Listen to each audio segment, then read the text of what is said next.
안녕하셨습니까? 원더풀 인생 후반전의 파파홍입니다. 여러분은 자녀가 부모로부터 경제적 독립을 해야 할 적정한 연령대를 언제라고 생각하십니까?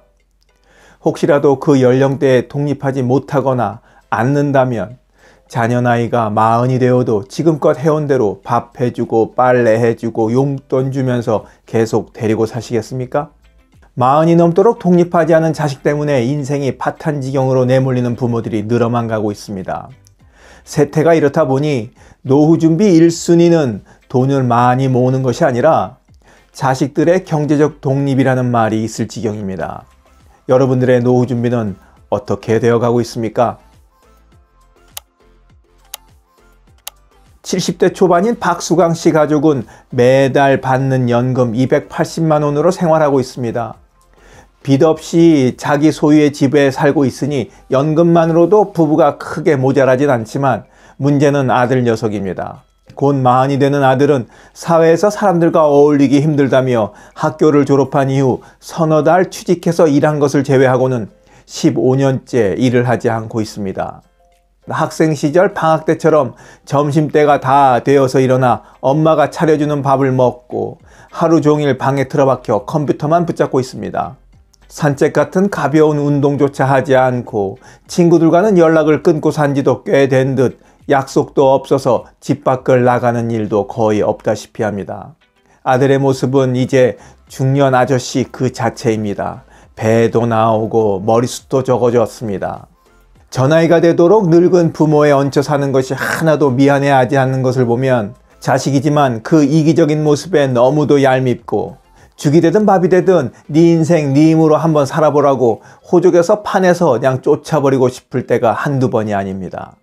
현역 시절 월급이 나왔을 때는 괜찮았지만 은퇴해서 연금만 나오는 지금은 매달 70에서 80만 원씩 적자가 난다며 부족한 생활비는 통장에서 꽃감 빼먹듯 꺼내 쓴다고 박수광 씨는 말합니다. 재작년에는 아들 녀석이 인터넷 도박으로 진 빚 2천만 원을 갚아줘야 하는 일까지 있었습니다. 부부가 아플 때 병원비 하려고 모아두었던 돈을 고스란히 도박빚으로 날렸습니다. 그때도 미안하다는 말 한마디 없이 맡겨놓은 돈 달라는 식으로 퉁명스럽게 이야기했답니다. 다투지도 않았습니다. 바뀔 거라는 희망이 있을 때 싸우는 거지 15년을 이렇게 살다 보니 다퉈봐야 소용없다는 것을 알게 되었습니다. 박수광 씨 부부는 자신들의 수명보다 통장 잔고가 먼저 바닥날 것이 뻔하지만 그 걱정보다 자신들이 떠난 후에 혼자 덩그러니 남을 저 왼수 같은 자식이 더 걱정입니다. 요즘엔 그래서 자신들이 정말로 심각하게 아프기 시작하면 세 식구가 함께 길을 떠나야 되는 것은 아닌지 그런 생각까지 하게 됩니다. 박수광 씨의 아들처럼 중년이 되어도 늙은 부모 밑에서 먹고 자고 용돈 탔으며 무위도식으로 지내는 30, 40대 성인 자녀가 무려 64만 9천 명에 달한다고 합니다. 이런 지경에 이르게 된 원인은 부모들의 자녀 사랑이 무절제했기 때문이라고 전문가들은 지적합니다.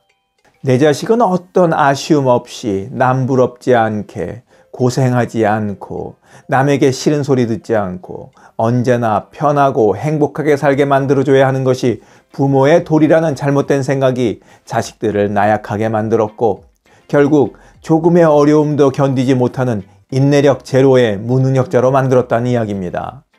부모 능력이 된다면야 독립에 힘들어하는 자식들을 도와줄 수 있습니다. 문제는 박수광 씨처럼 능력을 초과한 상태이면서 이대로 가다가는 노후 파산이 되고 말 거라는 것을 뻔히 알면서도 중년이 된 자식 뒷바라지를 멈추지 못한다는 겁니다. 요즘 개봉한 영화 소풍 보셨습니까? 그 영화에 출연한 나문희 씨는 방송에 나와 이렇게 말씀하시더라고요. 자식들을 오냐 키우지만 말고 힘든 과정도 다 견뎌낼 수 있도록 인내력을 키워줘야 된다 이렇게 말씀하시더라고요.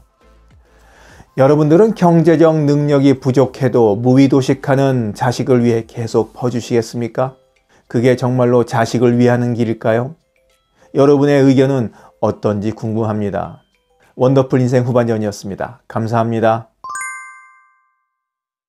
자랑질, 지적질, 아는 채, 있는 채 하는 사람들에게 지치셨죠? 상대방의 얘기 경청하고 익은 벼처럼 겸손한 사람들이 모인 곳이 있습니다. 바로 네이버 카페 실버들의 전성시대입니다. 너무 가깝지도 너무 멀지도 않은 친구가 필요하다면 네이버 카페 실버들의 전성시대로 오시면 됩니다. 아래 댓글란 맨 위에 초대글을 올려놓을 테니까 클릭하고 들어오시면 아주 간단하게 회원가입이 됩니다. 아참, 냉소적이고 비아냥거리고 자기주장 강하고 남 얘기에 이죽거리는 분은 죄송하지만 절대 사양합니다.